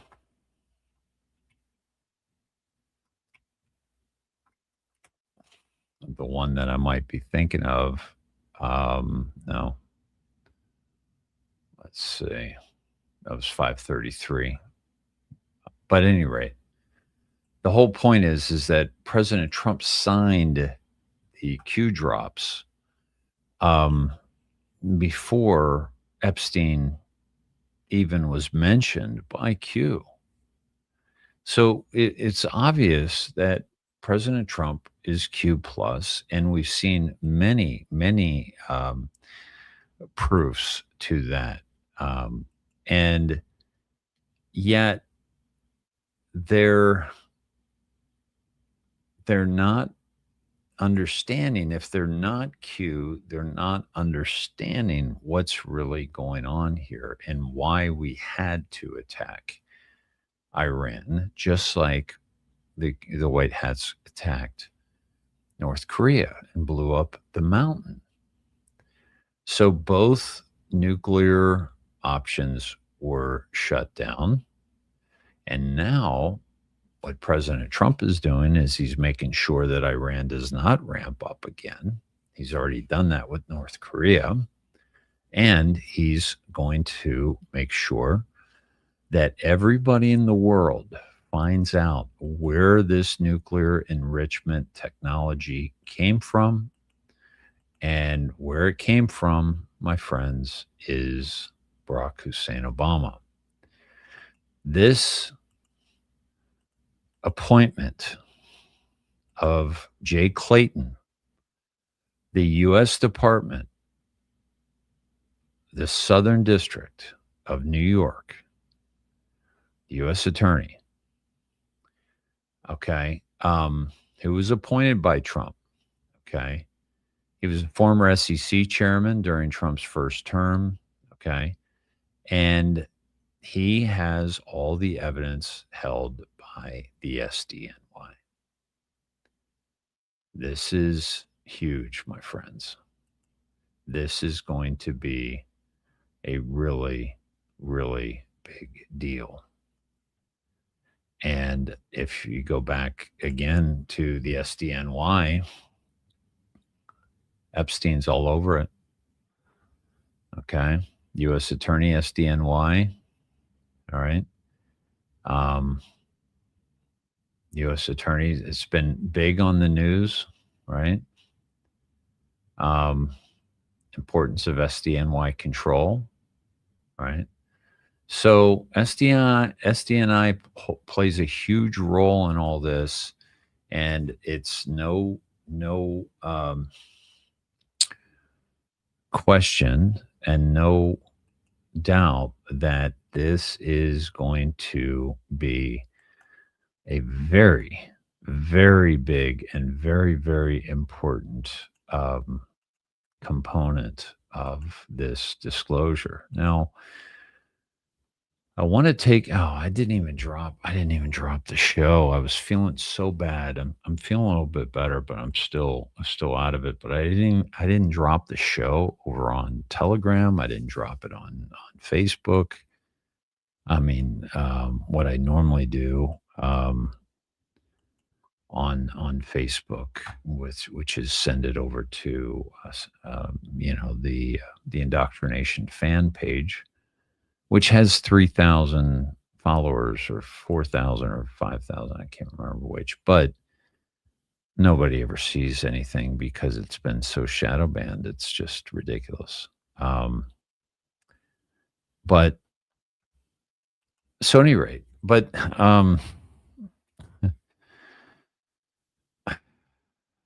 this SDNY thing is going to be really, really big, my friends. And I'm just sharing a couple of these things now to try to get this out to those who find it in those ways. But what I wanted to do is take you to a post from Snedheads that, let me see, here we go. And if you guys haven't checked out Snedheads, please do so. I am fading. This is brutal. But I did want to take you to this post by Kathy Drexler. I think this is the one. Is this? No, that's not the one.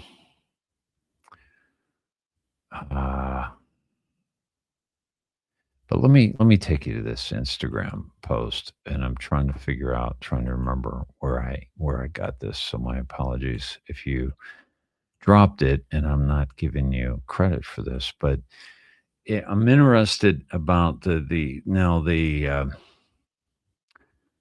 let's just go to this right here and see. I want to get your guys' take on this. Okay.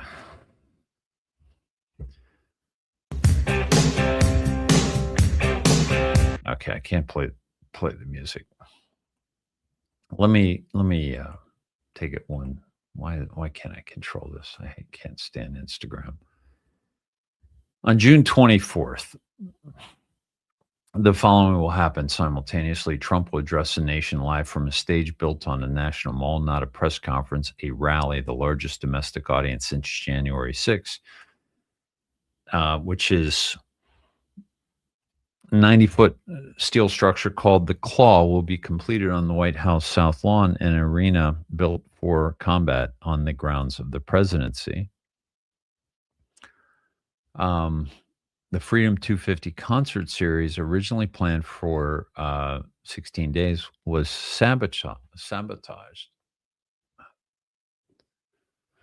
Every major artist pulled out within 72 hours of each other, coordinated, not organic. Trump responded by canceling the concerts and replacing them with himself,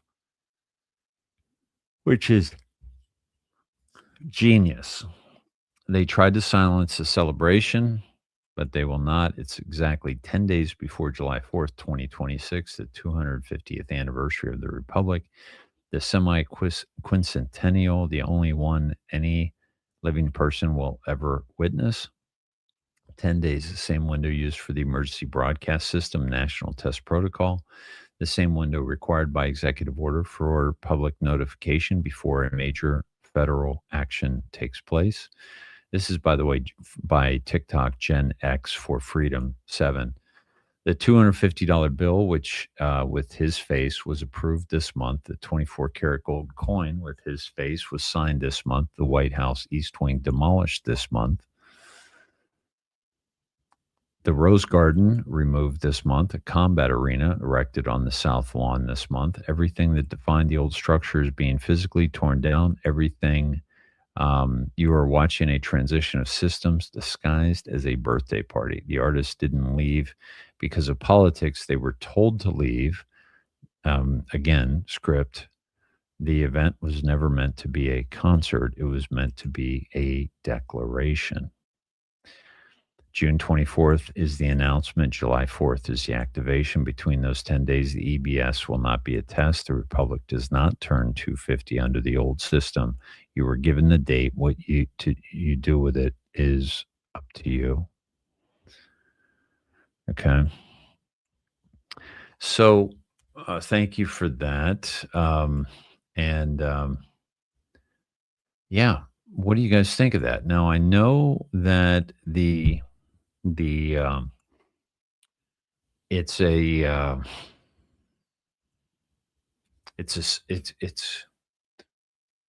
system that you use on the television, right? That kind of goes through all the colors and all that. It's that as much as it is an EBS, right? Yeah, the EBS is in the background. Yeah. Jerry, sorry that you're dealing with this. Thank you. I'm enjoying the haircut. If you'd like to support my work, folks, please do so. And thank you for those of you who keep the lights on and keep me coming back every week, many days of the week. This week has been a little light, but it is definitely, I'm not sure about tomorrow or Saturday. We only got 2 in this week, but next week we should be back to normal. Yes, please support the work that I do here and have done for 8 years. 8 years, my friends. Right? 8 years. Yeah. And the EBS symbol, the colors were in the background. Yes. Yes. So yeah. So my friends, this is without question some shit's going down, and we're seeing this replacement, if you will, of some of these people that are now, quite frankly, poised to complete this whole thing. And the comms are just off the charts, my friends. I mean, it really doesn't get any better than this in terms of the comms that we're witnessing and how POTUS is flat out telling the Anons, what's going on here. It's really magical when you think about what's taking place, and how it's been structured. It's just really, really remarkable. Yeah, and for those of you who were looking at listening to Maria in our conversation last night, and you have an interest in finding out more, go to snedpemf.com, and you can put in your information, and you'll get a call from Nancy or Wayne and learn more about what we're doing here.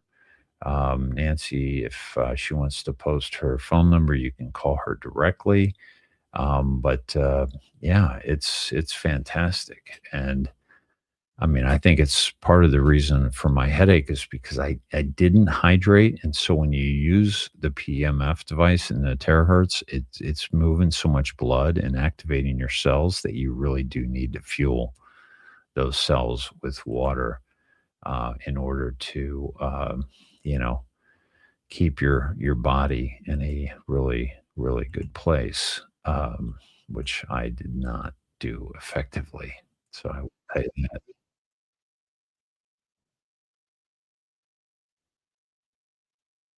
A slight area of rotation near Coldwater, but it's nothing to worry about right now. Hillsdale, you guys need to get ready for strong winds up to 70 miles per hour. That's coming in here soon. What a time to be alive, musically medicated. That's coming in here soon. Okay, we do have a video feed from Coldwater, so we can actually see what's going on in Coldwater right now. As the storm comes through. Willard and Madison, there's a street across the road, so it might be what they're talking about.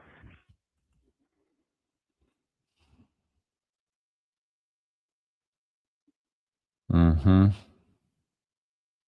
Is Indianapolis done for the night? Yes, Indianapolis is done for the night. Hey guys, we're still evaluating 3 patients on this roof collapse, and haven't decided what we're doing if we're transporting them. Also, I got to give Elijah a big shout out tonight. Can we get some W's in the chat for Elijah? Elijah did an absolute stellar job tonight. He was doing tornado call outs like Andy, and he was keeping up with all the damage reports. He did all the y'all tracks. If you guys have WeatherWise Plus, you can go in there and you can turn on y'all tracks and see all the paths of the tornadoes today before they even get surveyed by the National Weather Service. This is something you can only see because Elijah. Nobody else on earth is doing this. You can see the tracks of all the tornadoes today in WeatherWise, thanks to Elijah. Huge shout out to Elijah. MVP of the day for sure. So, by the way, folks, thanks to thank you to from last night's show. Thank you, CR Partners, for your $10 donation. Edward Quinn for your $5 donation. DC Glenn for your $10 donation. Much appreciated from last night's show. And in the transactions of my Stripe, I've been through 4 pages. I'm getting spammed, like they're trying to lock up my Stripe. I don't know what's going on, but I've gotten probably 70 attempts at like $1 or 72 cents on my Stripe, and it's and they're trying to break through to hack me somehow. I don't know how the hell that works, but no donations tonight. But thank you those who did last night and who are looking at the this incredible device that we are using to transform our health, the P90 Plus that you can find at SNED, PEMF.com. Yes, as you'll see there below. I did not think I was going to make the show tonight, but I'm glad I came on briefly and showed you that basic dive from the deltas and how significant this hire was from the SDNY. It's really, my friends, and then of course the Iran situation. It's all about they're not going to be able to get nukes, and we're going to find out exactly what's going on. Okay, where that uranium came from, right? Also, Trump posted the U.S. attorney in California suspects voter fraud. An investigation he believes, will involve indictments and charges.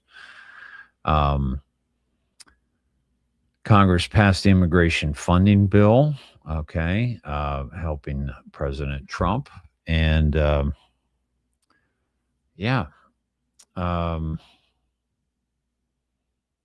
trying to get Jamie Raskin out of the House. President Trump is sharing that, and Mark Levin. In terms of what he's doing and how he's trying to take out President Trump. And just remember that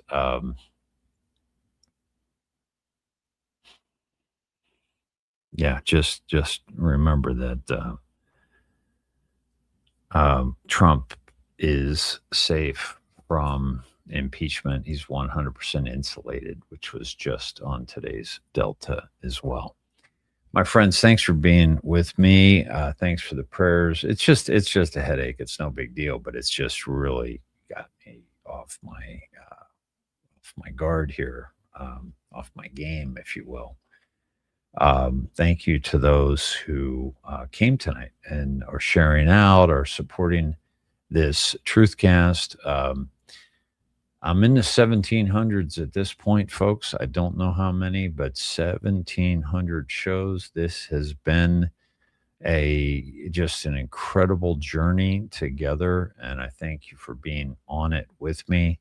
Be on the lookout. I still haven't gotten that Hunter Biden thing up that I wanted to do. Just been too damn busy, but keep your head on a swivel. Stay safe, especially those of you who are in harm's way from the weaponization of this weather, which Q mentions on today's Delta.